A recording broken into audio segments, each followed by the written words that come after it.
UP की बात की अगली श्रृंखला में आप सभी दर्शकों का स्वागत है। मैं हूं पंकज कुमार और आप सभी देख रहे हैं द इंडिया प्लस न्यूज।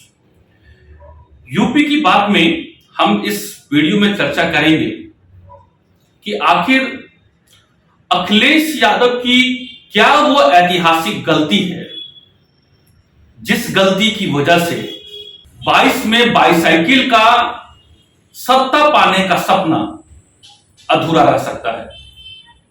और बात यह करेंगे कि अभी तक जितने भी वीडियो आपने सुने होंगे या सुन रहे होंगे उसमें यही चर्चा होती है कि मुकाबला सिर्फ दो ध्रुवीय है, मतलब बीजेपी बनाम सपा है।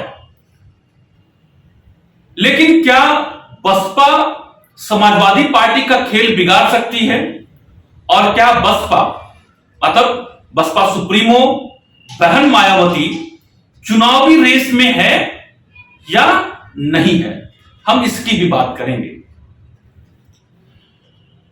देखिए, चुनाव जो होता है अलग अलग उसके परसेप्शन होते हैं और वो परसेप्शन बनाए जाते हैं। यह बात बिल्कुल तय है कि उत्तर प्रदेश यूपी के विधानसभा चुनाव 2022 में परसेप्शन की बात करें, वोटरों के बीच में, मीडिया के बीच में, या फिर आम बोलचाल के जब चाय आप पीते हैं चौक चौराहों पे, ये बात सभी कह रहे हैं। इवन जो बसपा के भी वोटर हैं वो भी ये कहते हैं कि इस बार मुकाबले में नहीं है। मतलब परसेप्शन की लड़ाई में जो मुकाबला है, जो सत्ता की जो खींचतान है, वो समाजवादी पार्टी बनाम भाजपा है। सीएम चेहरे के तौर पे योगी आदित्यनाथ बनाम समाजवादी पार्टी के जो चेहरे हैं वो अखिलेश यादव हैं।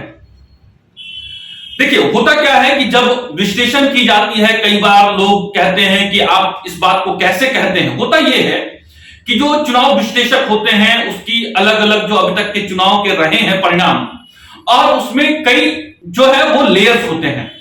पहला तो होता है कि पूरे पार्टी आधार पर एक लोगों का मन बनता है, विचार बनता है, चर्चा होती है।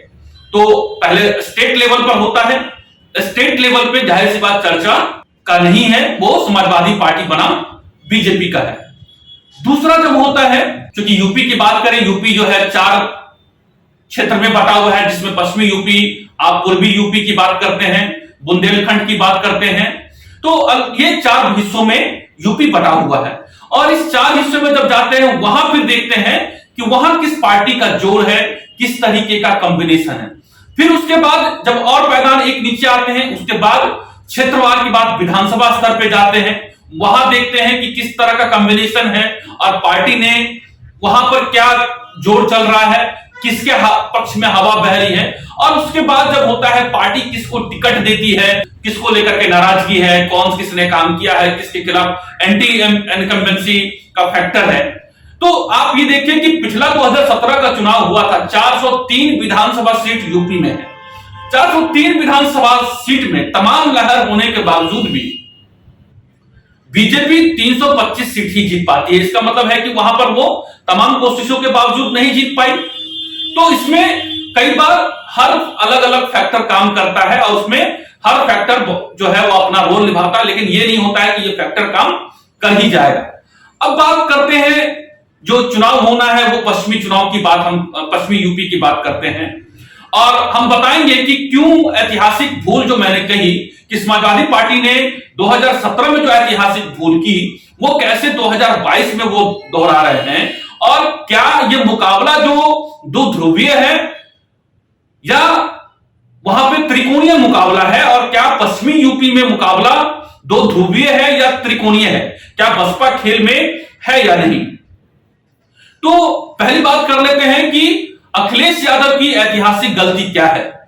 अखिलेश यादव ने ऐतिहासिक गलती, एक तो परसेप्शन की बात यह है कि अखिलेश यादव या समाजवादी पार्टी का जो वोट बैंक है, जो कोर वोट बैंक है, वो क्या है, ये सभी जानते हैं। जो माई समीकरण जो आरजेडी सुप्रीमो लालू प्रसाद यादव का जो बिहार में है, वही समाजवादी पार्टी का आपको उत्तर प्रदेश में है। यादव और मुसलमान उनका अपना कोर वोट बैंक है। जब जब उस कोर वोट बैंक में जब अन्य पिछड़ी जातियां या अन्य जातियों का समावेश हो जाता है तो समाजवादी पार्टी जो है वो प्रचंड बहुमत में आ जाती है या सबसे बड़ी पार्टी के तौर पे उभर के आती है। और यही वजह रही कि अखिलेश यादव या फिर उनके पिता मुलायम सिंह यादव सत्ता में रहे 1992 के बाद की बात मैं कह रहा हूं, जब समाजवादी पार्टी का यूपी में गठन होता है। अब आते हैं 2017 की बात। 2017 में सत्ता में वापसी के लिए प्रशांत किशोर को लाते हैं। प्रशांत किशोर बिहार के हैं, सबसे बड़े चुनावी विशेषज्ञ माने जाते हैं, साइकोलॉजिस्ट माने जाते हैं, जिनको लेकर के यह कहा जाता है कि वो चुनाव जिताने की पूरी क्षमता है। लेकिन वहां पर जमीन के जो आप उस बंजर जमीन में जो उत्तर प्रदेश की जो जमीन है उसमें कांग्रेस के जो वोटर हैं या कांग्रेस को लेकर के वोटरों का जो रुझान है वो कहा जा सकता है कि वो बहुत ही वो जमीन है जहां पर बहुत फसल अच्छी नहीं उपज सकती है। लेकिन तमाम कोशिशों के बावजूद गठबंधन होता है और एक नारा दिया जाता है कि यूपी में ये 7 पसंद है, यूपी को ये 2 लड़के पसंद है। खूब कैंपेन होता है, लेकिन कांग्रेस और समाजवादी पार्टी का गठबंधन कामयाब नहीं हो पाता है और ऐतिहासिक हार जो हो जाती है। और उसके बाद दोनों के देखिए 2022 का जो चुनाव होता है, 2019 का लोकसभा चुनाव होता है और समाजवादी पार्टी और कांग्रेस जो है वो दोनों के रास्ते अलग अलग हो जाते हैं।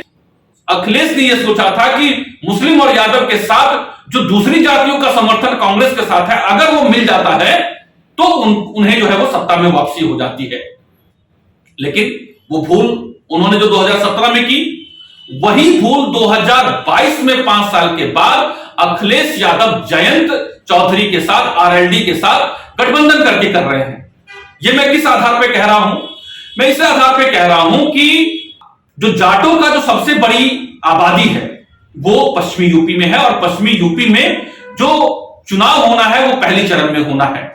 और अभी जयंत चौधरी की बात करें, आरएलडी की बात करें, उनके पिता अजित चौधरी और उनके दादा जो प्रधानमंत्री थे, किसानों के बड़े नेता थे चौधरी साहब, उन सभी की एक अपनी राजनीतिक वजूद रही है और ये राजनीति विरासत में आरएलडी को मिली, जयंत चौधरी को मिली। जयंत चौधरी के पिता अजित चौधरी अब नहीं है। 2022 में जयंत चौधरी अकेले चुनाव में है, पार्टी के साथ है और उस परिस्थिति में साथ है जब जाटों का विश्वास आरएलडी के साथ डगमगाया है। देखिए, चुनाव में कई सारी बातों का ध्यान रखना होता है। आप ये देखिए कि आरएलडी ने सबसे ज्यादा बेहतर प्रदर्शन तब किया जब वो बीजेपी के साथ थे, 14 सीट मिली थी उन्हें। लेकिन बीजेपी से अलग होने के बाद 2017 में विधानसभा में 2 सीटें मिली थी, जहां 58 सीटें हैं पहली चरण में। और 2019 की लोकसभा चुनाव की बात करें, वहां पर आप देखिए कि जयंत चौधरी और उनके पिता जो थे दोनों अपनी सीट गवा जाते हैं। और आप ये समझिए कि उस हालात में जब 2013 में मुजफ्फरनगर जो कांड है, जो कांड हुआ था जिसमें जाट और मुसलमानों के बीच में जो है एक धार्मिक टक्करता हुई थी, उसमें किस तरीके का वो जो घाव जो जाटों को मिला है वो शायद वो भूले नहीं है। जयंत चौधरी शायद उस पर मरहम लगाने की कोशिश करे, अखिलेश यादव मरहम लगाने की कोशिश करे, हो सकता है जाट भूलने की भी कोशिश करे, तो बीजेपी कतई उस जख्म को भूलने नहीं देगी, क्योंकि उसका राजनीतिक फायदा उससे बीजेपी को मिलेगा। तो आरएलडी के लिए देखिए कि वहां पर बहुत ही कमजोर जमीन है। हो सकता है कि अजित चौधरी के गुजर जाने के बाद जाटों का समर्थन आरएलडी को मिले, जयंत चौधरी के कैंडिडेट्स को मिले, लेकिन जिन कैंडिडेट्स को आरएलडी का टिकट मिला है, समाजवादी पार्टी के कैंडिडेट खड़े हुए हैं, वहां जाट हो सकता है कि उनका समर्थन वो ना दे, क्योंकि 2013 का जो मुजफ्फरनगर कांड है वो बीजेपी भूलने नहीं देगी। साथ में आपको मैं बताऊं कि जो एक कास्ट कॉम्बिनेशन की बात आपको पश्चिमी यूपी की बात में बताता हूं, आपको एक जानकारी देता हूं। यहां पर पश्चिमी यूपी में मुसलमानों की आबादी अच्छी है, यहां जाटों की आबादी अच्छी है, यहां जाटव आबादी अच्छी है और यहां जो यादव जाति के जो वोटर हैं उनकी संख्या बाकी जो क्षेत्र हैं उनके मुकाबले वहां पर कम है, या फिर इस स्थिति में नहीं है कि जहां पर ये दोनों यादव और मुसलमान मिल जाए तो वहां पर सीट वो निकाल ले जाए। अब इस परिस्थिति में क्या होगा? इस परिस्थिति में यह होगा कि आप ये देखिए कि मैंने इसलिए कहा कि पश्चिमी यूपी में मुकाबला दुतरफा है, ऐसा नहीं है। बीएसपी का यहां बहुत इंपॉर्टेंट रोल है, मायावती का यहां पर बहुत रोल है। मायावती कितनी भी साइलेंट रहे लेकिन उनके वोटर भी उतने ही साइलेंट रहते हैं, और जितना भी अभी तक यूपी में वोट हुए हैं और बुरे से बुरे हालात में 2017 में सबसे ज्यादा बुरे हालात रहे, उस वक्त भी मायावती का जो वोट प्रतिशत है वो लगभग 20% के आसपास वोट बैंक उनका रहा है। और जो जातीय उभार मुलायम सिंह यादव के सत्ता में आने के बाद हुआ, एक जातीय दबंगई कह ले, जो जमीनी स्तर पे जो दलित के साथ या फिर जो दूसरी पिछड़ी जातियों के साथ जो दबंगई रहा है, इससे यह साफ है कि वो जातियां कितना भी कर ले, जो पिछड़ी जातियां हैं या फिर जो दलित जातियां हैं, वो अखिलेश यादव के साथ नहीं जुड़ेंगी। और यही बहुत बड़ा फैक्टर यह है कि जिस पश्चिमी यूपी में सबसे ज्यादा बीएसपी का 20% जो आंकड़ा है, कहीं 20 है कहीं 25% है, वो कहीं पे भी होगा। वो इसमें भी खास तौर पे जो जाटव है, क्योंकि मायावती जाटव बिरादरी से आती है, तो वो जाटव जो बिरादरी है वो किसी भी हालात में वो समाजवादी पार्टी को वोट नहीं करेंगे, वो आखिर में बसपा को ही वोट करेंगे। और ऐसे हालात में जहां जहां बसपा ने मुस्लिम कैंडिडेट को टिकट दिया होगा, और एक बात मैं आपको बता दूं कि बसपा के जो वोटर होते हैं, जिस भी कैंडिडेट को बसपा टिकट देगी, मायावती टिकट देगी, उसका वोट उसको ट्रांसफर होता है। और वहां अगर मुसलमान और जो जाटव या फिर दलित वोटर का कॉम्बिनेशन होता है तो वहां पर बीएसपी जीत जाएगी, वहां पर एसपी आरएलडी गठबंधन हार जाएगी, ये बात बिल्कुल तय है।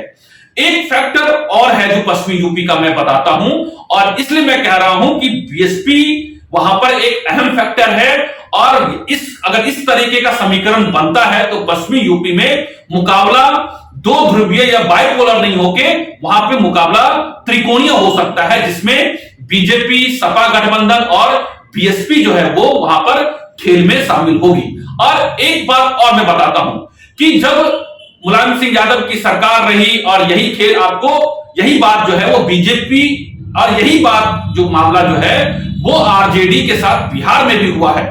और आपको बताऊं कि जो यादव या फिर जो मुसलमान जो दबंगई या फिर सुशासन की बात या शासन व्यवस्था की बात जो बीजेपी बार बार उठाती है, वो अति पिछड़ी या फिर वो पिछड़ी वैश्य जातियां जो इन लोगों की दबंगई से परेशान थी, उनको बीजेपी ने जो है अपने पाले में भरसक कोशिश की है। और उसमें चाहे उनको वो अलग अलग योजनाओं के जरिए लाभ पहुंचाने की कोशिश हो, जिसमें आवास हो गया, गैस हो गया, जिसमें आपको किसान के तौर पे जो है उनको सहायता राशि देने की बात हो, पेंशन देने की बात हो, ये तमाम जो योजनाओं के जरिए उनको अपने पाले में उन्होंने भरसक लाने की कोशिश की है।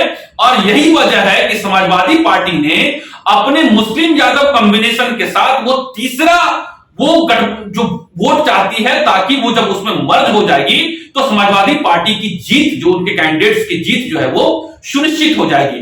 और यही वजह है कि जो पश्चिमी यूपी है, यहां पर मुकाबला जो है काफी त्रिकोणीय रहने की संभावना है। और अगर ऐसा होता है तो बीएसपी ठीक ठाक सीट वहां पर पश्चिमी यूपी में जीतेगी, जिसका सीधा नुकसान अगर किसी को होगा तो वो समाजवादी पार्टी और आरएलडी के अलायंस को होगा।